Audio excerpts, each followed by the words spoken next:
Good evening. Today is February the 14th, 2010. I'm Busker James. I just want to do a little bit of talking about busking at the 2010 Olympics. Back about a month and a half or so ago, my sister Kathy and I decided that we were going to audition for TransLink to busk at the stations. There's a few stations where they allow buskers on the TransLink for the SkyTrain. So we done the audition, and it went quite well. We passed the audition process, and we made our way back to Nanaimo. And after coming back to Nanaimo, we got a call saying that we had passed the audition and we needed to go back to Vancouver into Burnaby to do a 3-hour orientation about the information they needed to give us on busking into TransLink stations. This TransLink busking deal is something I thought was very well put together. They had good judges. They put a program together that seemed to be okay. We never really viewed it until after we had it in our possession for a few days. But I left for Vancouver on Thursday. Today is Sunday, so Thursday I went to Vancouver with Kathy. We had a lot of trouble with parking in the downtown area. $21 a day for parking. And then you had to make your way from the parking spots to your location where you were allowed to busk for 90 minutes per day. And the stations are spread out all over Vancouver. I found that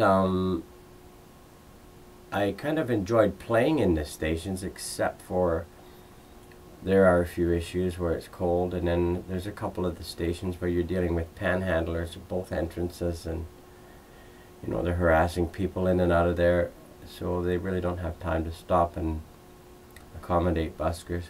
One of the stations that I did notice was a very, very good station is the one that is right down at the waterfront. It's by GM Place there. Other than that, I had a kind of an interesting 4 days over in Vancouver. After 2 days, I noticed that the TransLink stations, we weren't making any money at all. Maybe enough to cover our expenses, and that would be about it. But in a 90-minute period, you've got to really work hard to try and to make any money. So we decided that we were going to try another spot, which is very close to the waterfront station, and we ended up getting in a dispute with a group called Concord Security. They are some type of a security outfit that just monitors what's going on around the buildings and such in an area close to the water in downtown Vancouver. And this particular group called Concord Security are working for Waterfront Properties, which is Cadillac Fairview Corporation Limited. So we decided we were going to busk on the sidewalk in front of one of their buildings, and we were approached by one of the security people who said we were not allowed to play there.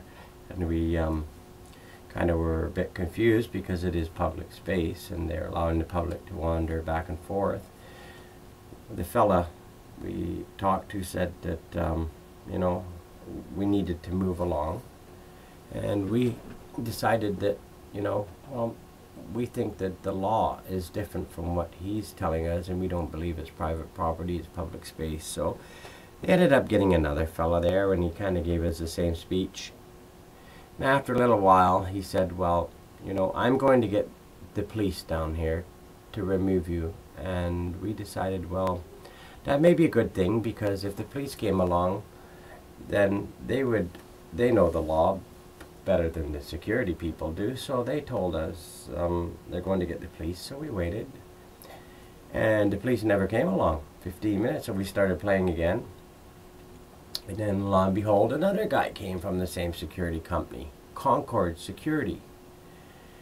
And he said the same thing, you're on private property. And my sister and I said, well, we don't believe we're on private property, this is public space. And he said, well, what I'm going to have to do is I'm going to have to call the police on you. And we said, well, that's a good thing, because then we'll both understand what the law is, and if we're creating a problem on private property, we'll move, and if you give us your name, sir, then we would be happy to accommodate you, and we'll leave, and we'll deal with it from there. So it ended up that they did get the police there, and it just happened that it was the TransLink police that came along. And one of the TransLink police officers was totally offended that Concord Securities made such a big deal about a couple of buskers performing for the thousands of people that were walking by us, and they were loving it. They were just loving it. And the police officer told the security guy that it's totally ludicrous, and that they should think of something better to do with their time. And I was kind of shocked. I was expecting to be moved along, but the police officer seemed to enjoy what we were doing, and he knew that we were legitimate, and he wasn't quite sure about the private property, but he did tell the security guard that if he wanted us to move along, then he would have to give us his name. So the fella said to me, well, if I give you my name, are you going to take me to court and sue me? I said, that's quite possible if I'm on public space and you're asking me to move. But it all ended up that we did move in the end, and the guy did give me his name, which is Joseph, and he works for a security company called Concord, and they are operated by Cadillac Fairview Corporation Limited. So anyways, we ended up going to Granville Street, and we played that evening for a bit. And then after that, what happened was we went to stay where we were staying in Burnaby, and came back the next day, and we were going to busk, set up there, because the TransLink stations were not really paying us enough money to make it worth our while. So we went to Granville Street, and I've never seen so many people there in all my life. It was wall-to-wall people. So a lady came along from the downtown Vancouver business, the Downtown Vancouver Business Association, and she said we needed a permit to busk on Granville Street, which was fine. And I said, what's the procedure? She said, James, you come along with me and I'll get you a license in 5 minutes. So I went with her, and here's my license. 5 minutes, just like she said. She opened up the locked doors of the building and gave me a license, and one for my sister. So we're valid on Granville Street till April, I guess it is. Valid till February 28th, I guess it is, till the Olympics are over, and then we can get a Vancouver downtown license. But all during this time, I've never seen such a nicer group of people as what I met in Vancouver. I mean, the police were just incredible. Businesses were so helpful and friendly. People were friendly. It's just a different atmosphere from what I'm used to here in Nanaimo. But so we did our 4 days, and we're quite pleased about being involved with the BIA in downtown Vancouver, and we will return again next week to do some more busking in Vancouver during the 2010 Olympics. And I must say that I've never, I'm assuming that there must have been, 5,000, 10,000 people. I've never seen anything like it in my life. So, but busking in Vancouver is amazing. It's so different from what we were dealing with here in Nanaimo, BC, Canada.